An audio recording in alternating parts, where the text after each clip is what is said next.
Good morning, all of you.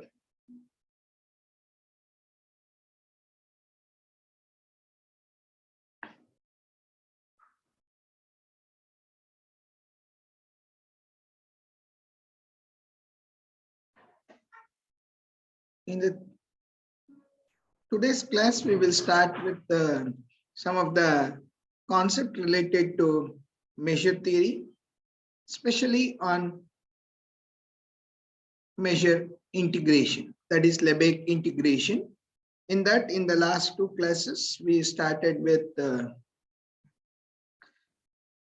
some of the introduction and shortcomings, pictorial representation with an example, and Lebesgue integral of a bounded function over a set of measure we discussed in the last class. And also some of the important theorems related to Lebesgue integral we discussed related to finite measure. In that, mainly some of the important theorem is let phi and psi are be the simple function which vanishes outside a set of measure. Then integral upon a phi plus b psi can be represented as a into integral upon phi plus b into integral upon psi. That theorem is one of the important representation we discussed in the last class.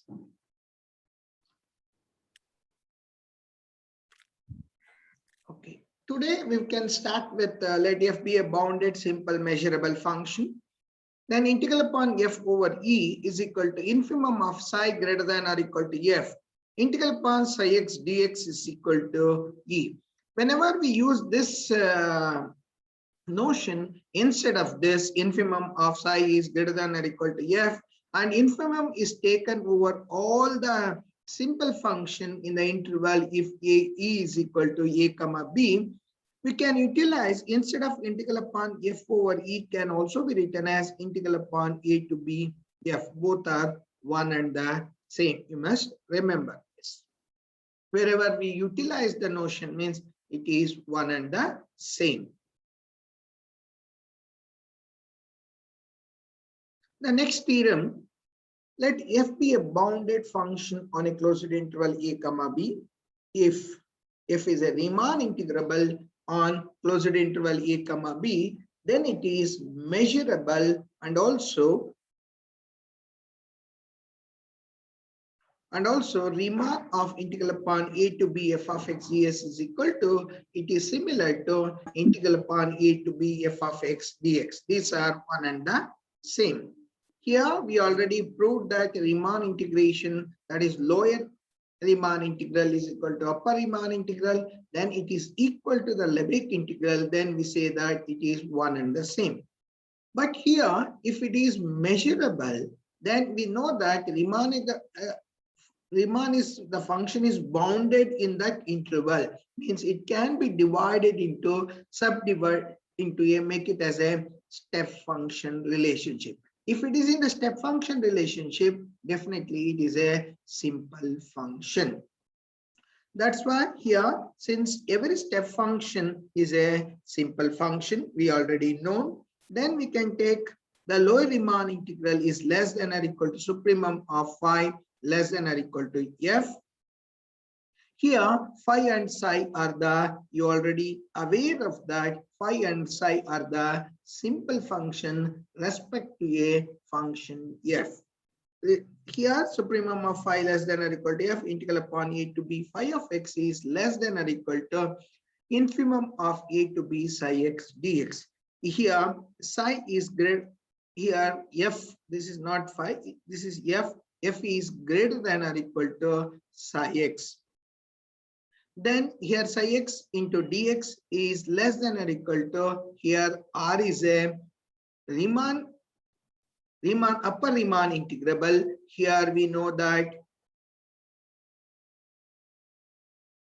here upper Riemann integral is equal to the, it is both are you already known, if it is Riemann integrable, this must be equal, and this is minus is always greater than or equal to 0, and phi and psi x are simple function.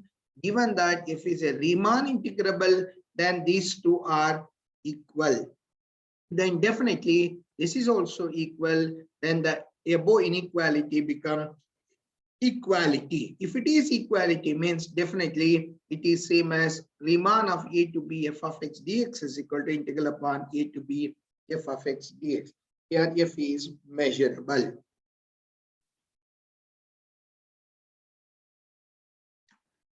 Now there is some important theorems related to bounded measurable function on a set E of finite measure. If f and g are bounded measurable function defined on a set E of a finite measure, then these conditions are equivalent. One of them is integral upon E af plus by, that is linearity with respect to a functions f and g, that is f and g are two measurable function. Here we can write it as a into integral upon f over e plus b into integral upon g over e. And also if f is equal to g almost everywhere, then integral upon f over e is equal to integral upon g over e. And also if f is less than or equal to g almost everywhere, then the less than, because it is inherited in this function. You must remember 3 is lies inside 2. Then if a is less than, it is bounded, the function is bounded to two disjoint measurable sets a and b, then a into measure of e is less than or equal to integral upon f of x dx over e is less than or equal to b times measure of e. If a and b are the disjoint measurable set of finite measure, then integral upon f over a union b is equal to integral upon f over a plus integral upon f over b. Here, how to prove this? Here, the first we will start with integral upon a into f over e is equal to a times integral upon f over e, means a can be taken outside. It is very simple thing. If a is equal to 0 means both the sides, this a is equal to 0 and this is equal to 0, then the equality holds good for this function. If we take a is greater than 0, if a is positive, then integral upon f e can be written as infimum of, because we can make a simple function, we can make that function can be represented in terms of the simple function finite measure, then that can be represented as infimum of psi. Psi is greater than or equal to f integral upon a psi over e. Then here you know that any constant function can be taken outside. In the infimum things that can be taken outside a into, because a is a positive thing here. Then a into infimum of psi is greater than or equal to f. Here f is a measurable function, psi is, what is that? Psi is a simple function. Again, we go back to the representation that is same as a into integral upon f over e. Next thing, if a is less than 0, then if integral upon a into f, this can be written as infimum of phi greater than or equal to f integral upon a phi. Suppose here a is less than 0. If you take outside, it is a negative, that if you take outside, infimum of that function become a supremum, and this inequality become changed. Phi is less than or equal to f integral upon phi. Better to change here psi only. Here also we represent psi, means you also write this is psi.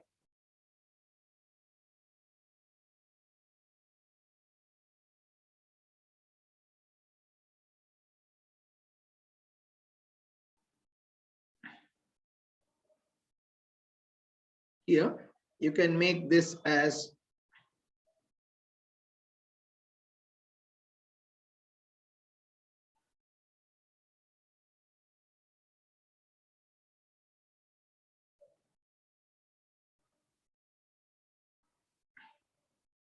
okay. Here, then you get that, no, don't confuse with this. Don't write here, instead of same psi you can write psi is greater than or equal to psi, then a into infimum of psi is greater than or equal to f integral upon psi e. Then it is same as infimum become A is less than or equal to F over E. Means in all the cases of A greater, lesser, and equality, it is proved. Then what is now thus to prove that it is sufficient to prove that here integral upon F plus G over E is equal to integral upon F over E plus integral upon G over E.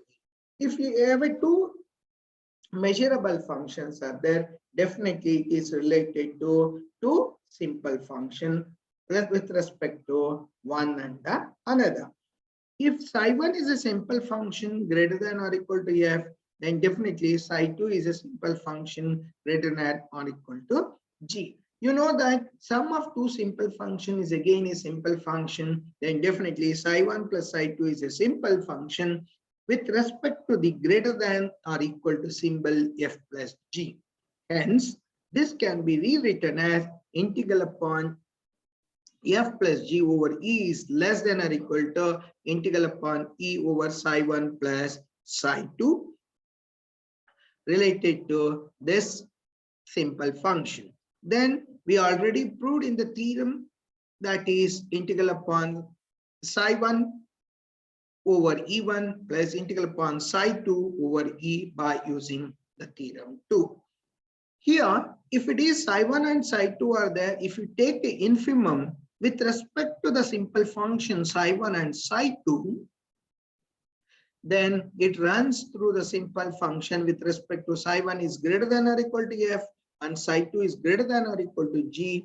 We get with respect to integral upon over E F plus G is less than or equal to integral upon F over E plus integral upon G over E.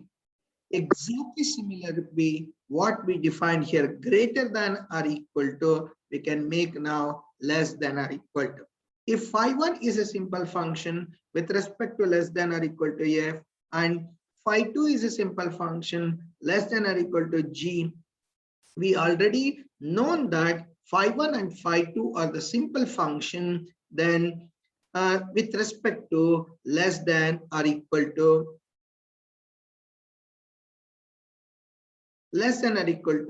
F plus G, then definitely this become integral upon F over F plus G is greater than or equal to integral upon with respect to phi1 plus phi2.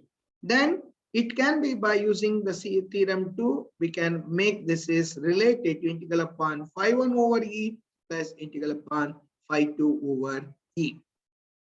Here we taken infimum for this case because it is less than or equal to. Here we are taken greater than or equal to, means here phi1 is less than or equal to F and phi2 is less than or equal to G. Then taking supremum over all the simple functions of phi1 and phi2. Then definitely this greater than the integral upon F over E, F plus G is greater than or equal to integral upon F over E plus integral upon G over E. You must remember this theorem. This same theorem is holds good in the non-negative functions. Also in the next stage, we will, whenever we discuss same technology or same technique we applied in the non-negative function also. Here it is greater, here it is less than or equal to, means what is that? It is lesser and greater means definitely it become equality. Hence, the theorem is proved that integral upon F plus G over E is equal to integral upon F over E plus integral upon G over E. Now we will move on to a next case, that is integral upon F over E is equal to integral upon G over E is almost everywhere. Here, since you know that almost everywhere definition, if F and G are the measurable function at almost everywhere, means F minus G is equal to 0 almost everywhere.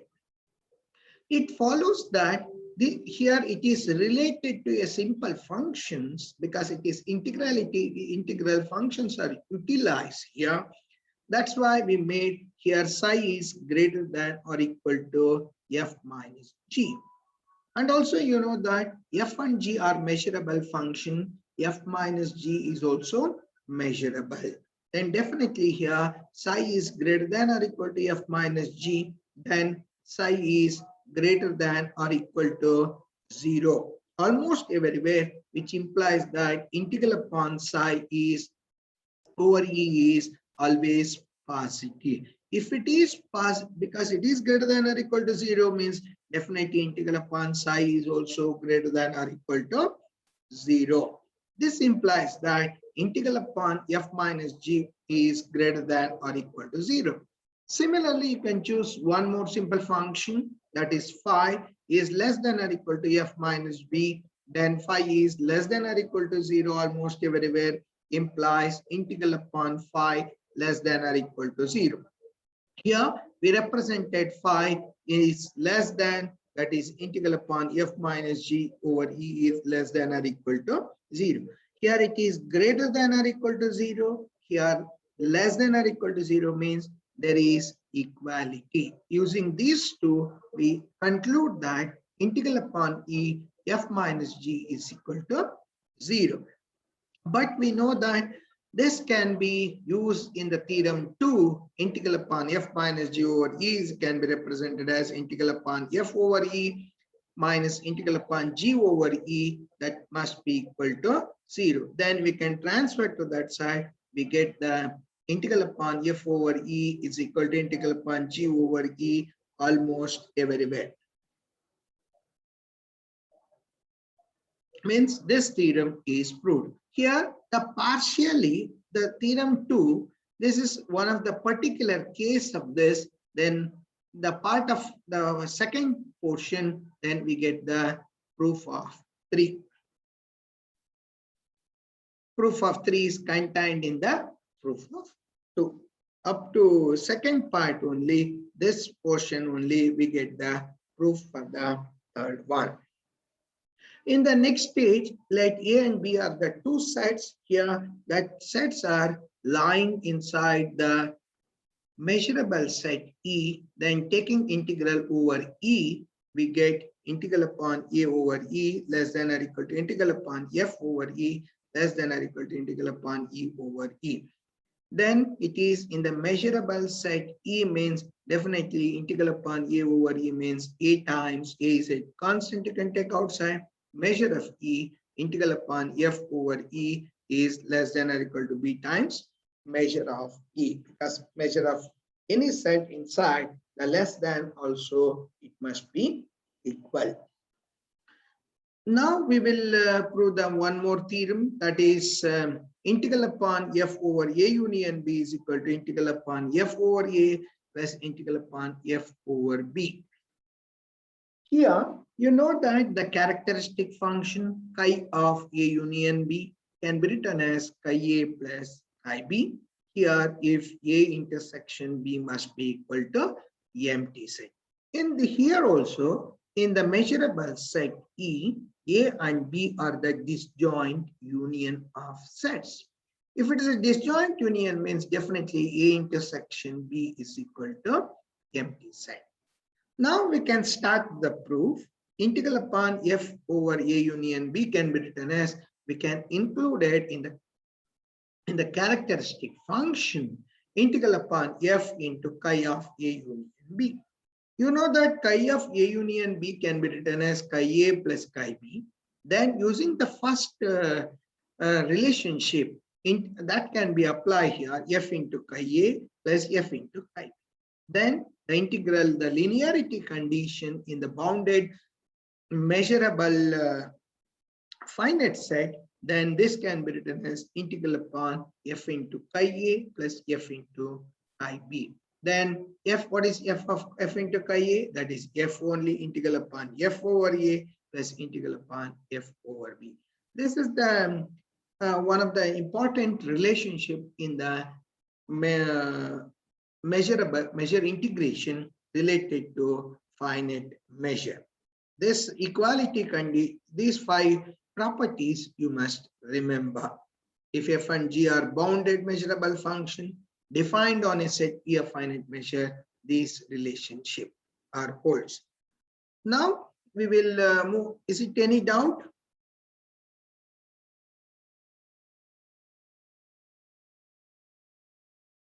No, sir. Okay. Now, this is the one of the important integration theorem, that is bounded convergence theorem. You already aware, you are studied in your function analysis as well as in the Riemann integration, the convergence with respect to bounded properties. Here, that is the bounded convergence theorem tells the using the limit property, limit of that integration is equal to the functional value of that one. Means the convergence, there are a series of the function fn is there, and also it is a bounded, the sequences are bounded with respect to convergence also property holds, then the integral upon f over e is equal to limit n tending to infinity integral upon e over fn. This is useful for solving some of the important integral properties we cannot solve in ordinary integration, as well as some of the complex integration can be solved by using bounded convergence theorem. Here, let Fn be a sequence of measurable function defined on a set E of finite measure.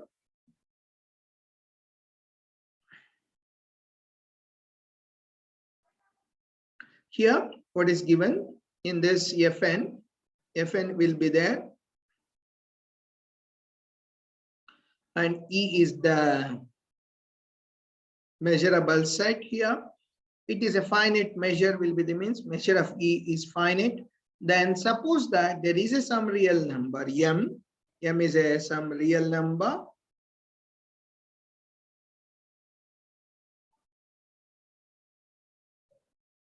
Here, definitely, if it is bounded to the real number, means mod fn is bounded to some particular, whatever the real number in n, this is bounded to this for all every value of n, and also particular the functional x, then definitely that is f of x is equal to limit of n tending to infinity fn x. For each x x is in, then the integral upon f over e is equal to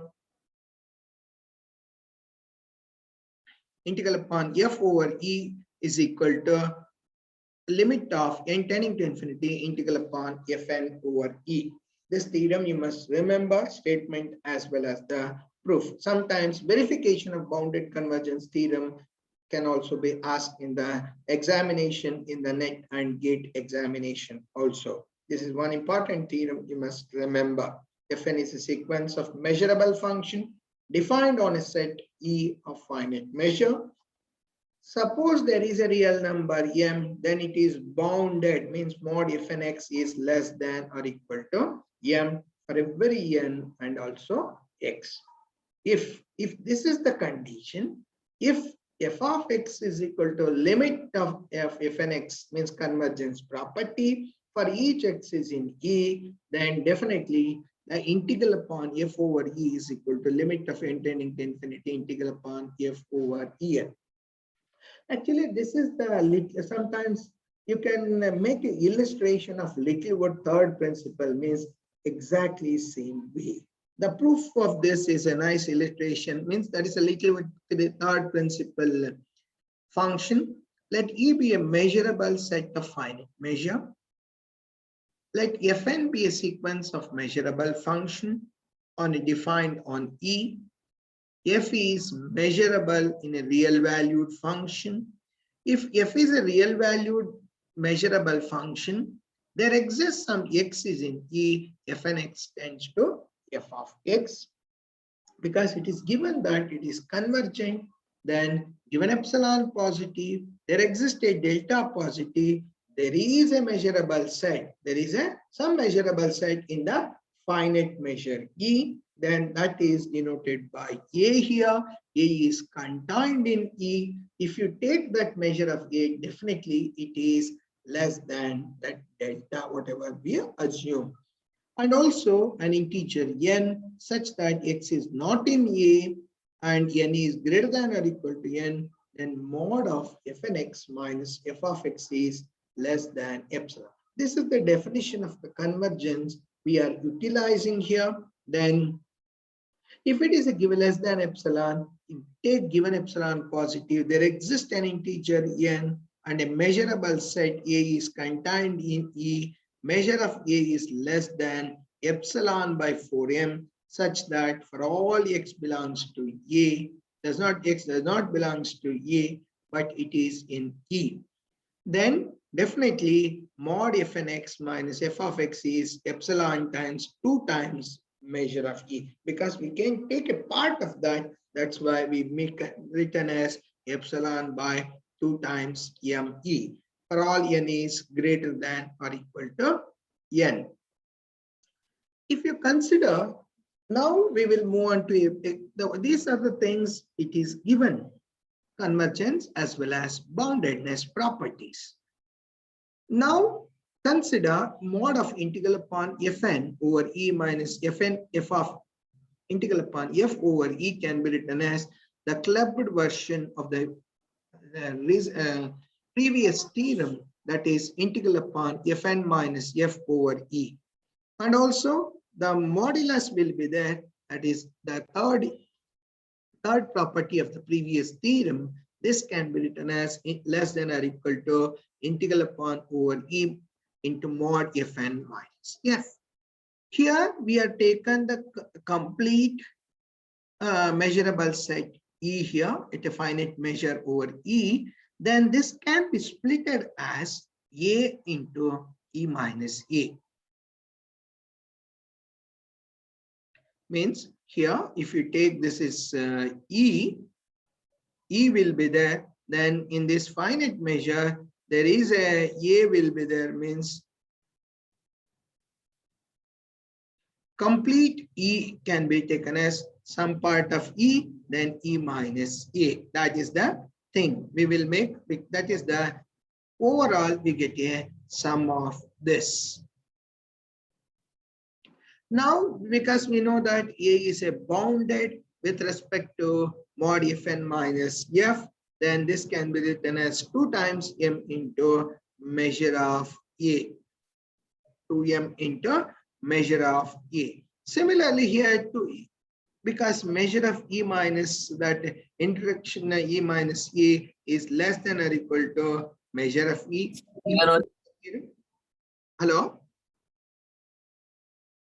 We proved the theorem measure of E interaction A is less than or equal to measure of E, then this becomes epsilon times 2 times measure of E into measure of E. Here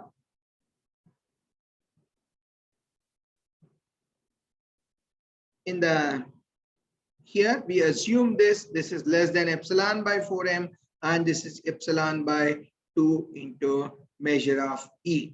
Here using that concepts here,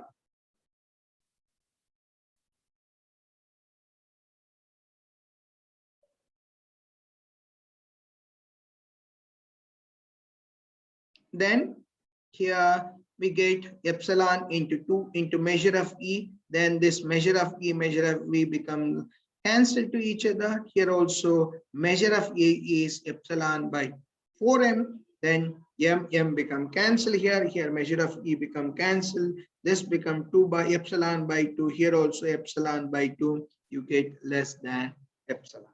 Means mod of integral upon fn over E minus integral upon f over E is less than epsilon, means definitely it is convergent. If it is convergent, then the epsilon is very small, it tends to 0, then this implies that integral upon f over E is equal to limit of n tending to infinity integral upon fn over E. This is the important theorem, bounded convergence theorem, you must remember. The proof is only this much.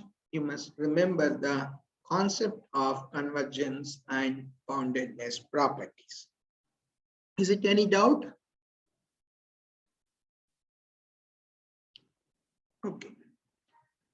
Now we move on to one more definition, that is the integral of a non-negative function.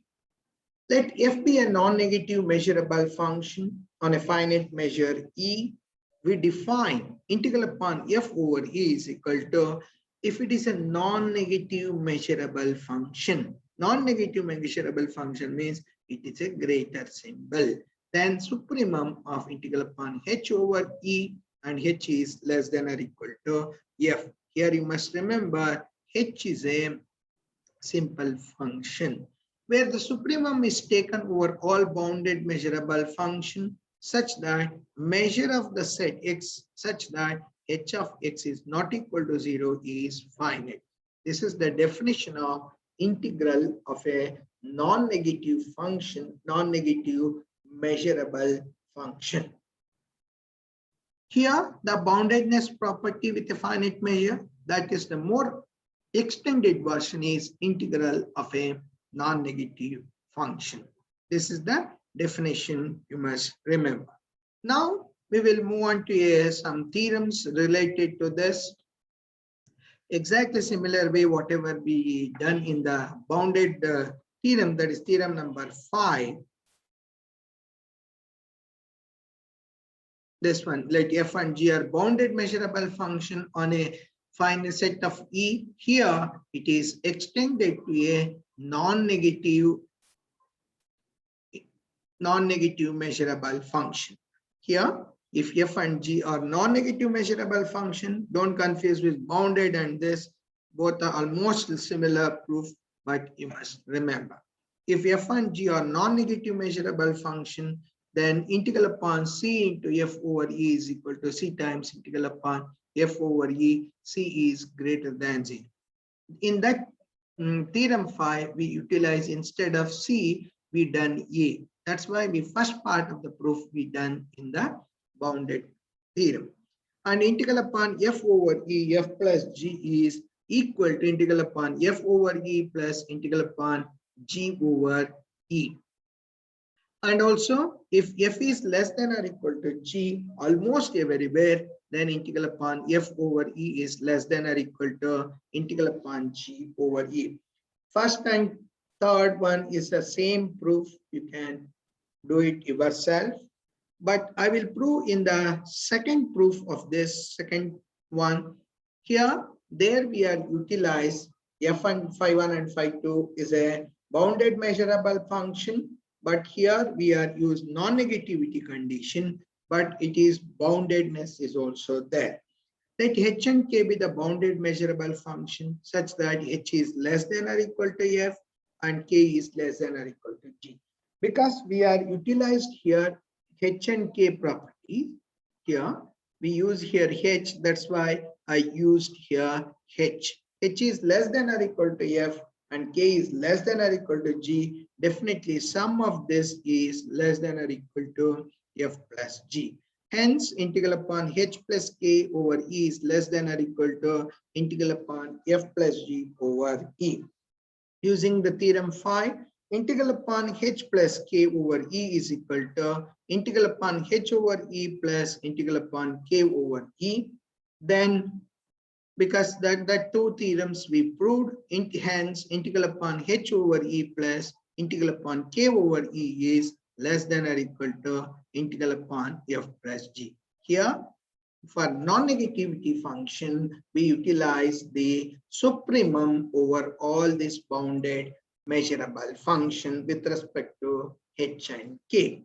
Because we use h and k as the supremum over all the bounded measurable function means definitely with h is less than or equal to f and k is less than or equal to g, we get integral upon f over e plus integral upon g over e is less than or equal to integral upon f plus g over e. Here, on the other hand, here L be the bounded measurable function which vanishes outside the set of finite measure.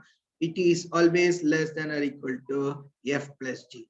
Then we can make h and k are the minimum of these two functions, lx and kx, because L and always it is a whatever we define the functions are function with respect to x, then we can make kx is equal to lx minus hx. Then h and k are bounded by the bounded for L with respect to h is less than or equal to f and k is less than or equal to g. Then we get this one. means taking supremum over E, we get a proof. Then both inequalities, then this becomes the equality. Is it any doubt?